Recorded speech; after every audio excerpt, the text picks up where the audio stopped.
Good morning, everyone.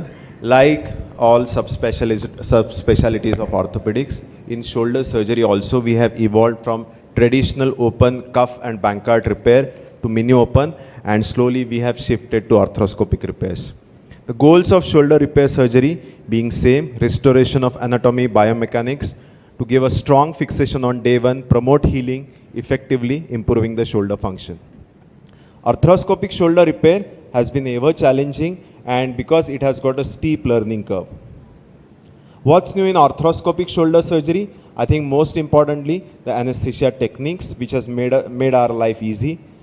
Better understanding of tear pattern and biology.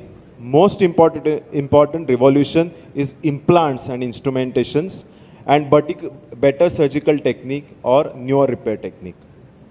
So in anesthesia options, probably a combination of an interscalene block and hypotensive general anesthesia had almost made our surgical field bloodless. And I think without coblator, it is very difficult to perform arthroscopic surgery. So I think radiofrequency has made our field bloodless and better soft tissue clearance. Suture anchor, arguably the most important innovation in arthroscopic shoulder surgery. It dramatically changed our ability to provide fixation of soft tissue to bone, and that's why we could shift from open to arthroscopic shoulder surgeries. So we classify these anchors as metal and polymer anchors. Again, polymers can be of two types, non-absorbable and absorbable. And material-wise also in polys, we have evolved from PGA, polyglycolic acid, to PLLA, then PDLLA, and now what we are using is biocomposite with hydroxyapatite. And also a new thing has come up in the market, which is called PEEK, which is a non-absorbable plastic. Biocomposites is a blend of biphasic calcium phosphate and PDLLA. The most important advantage is the resorption is complete at end of 1.5 year, and there is most importantly bone ingrowth, which is very much possible with these implants. PEEK, which is polyether ether ketone, although it is not bioabsorbable, it is biologically inert and probably is the implant of choice in glenohumeral surgeries. Is radiolucent, there is no need to remove it, and in revision surgery you can drill through PEEK anchors. Now new development is all suture anchor. Nowadays we are not at all putting plastic also. So these new anchors have got a configuration where high tensile sutures, they go under the subcortical bone, forms a knot, and they give equally good pull-out strengths. So I think now slowly we are shifting towards all suture anchors. Again, anchors can be classified as knotted and knotless. So for years together, we were comfortable using knotted anchors, and slowly we are shifting toward knotless anchors as well. This is a typical knotted anchor, and you can see the advancement in technology. The architecture of anchor has also gone a lot of revolution and changes, and you can get this kind of open architectural anchors where there is a lot of bone ingrowth and minimum of material, and give equally good pull-out strength.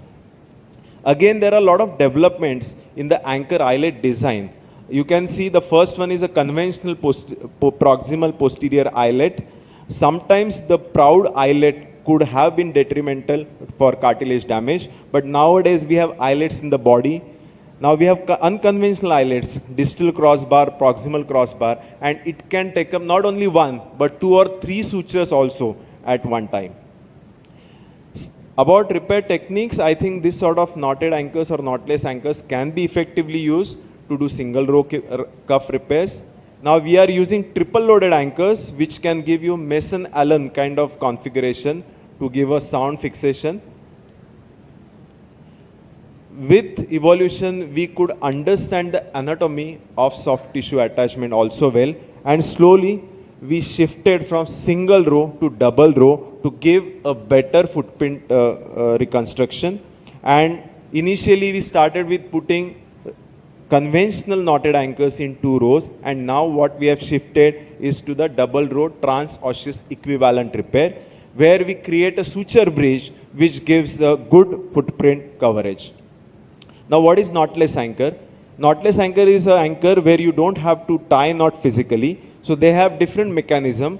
Either inner plug locks with the outer plug, or inner bolt expands, or there is a suture bone interface fixation just like an interference screw. So this is some animation showing a knotless anchor. So when you are doing a double row repair, a lateral row anchor can be a knotless anchor where you pass the sutures of medially tied knots through this anchor. You can push it to the desired level, and there is a mechanism where you can tensionize the suture and tighten this suture without putting a knot. So it becomes a very surgeon friendly anchor where you can get a very good pull out strength without causing too much of surgical knot tying technique hassles. Like anchors, we have evolved with suture materials also. So we all started with number 5 Ethibond, which had issues of breakage intraoperatively, and slowly we shifted to ultra high molecular weight polyethylenes, and now what we are slowly shifting is suture tapes, which has got a broader surface area, better contact pressure, and less cutout situation where the tissue is really friable. So what are advantages of biosuture anchors? Reduce risk of articular damage, which was most with metal anchors. They are MRI compatible. If you require revision surgery, you don't have to remove them, and they are quite bone preserving.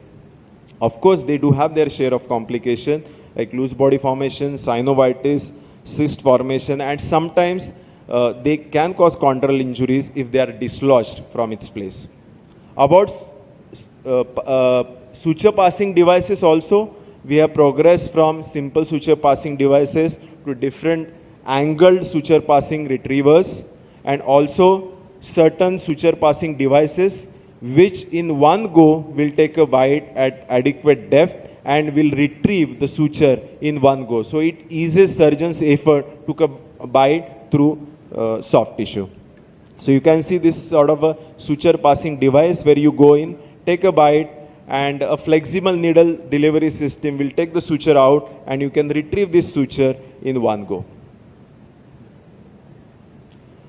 Transosseous equivalent suture repair is the new gold standard, which gives high initial fixation, minimal gap formation, gives good rotational stability, and maximizes area between tendon bone contact. So you can try out different configuration depending on the tear pattern and the size. So this is a large tear where you can do a transosseous repair technique where you put a medial anchor, then put knots on medial side, and then you can create a suture bridge, and what you see is a knotless suture anchor. By just tightening it, you can fix the all suture limbs and giving a stable fixation. Thank you.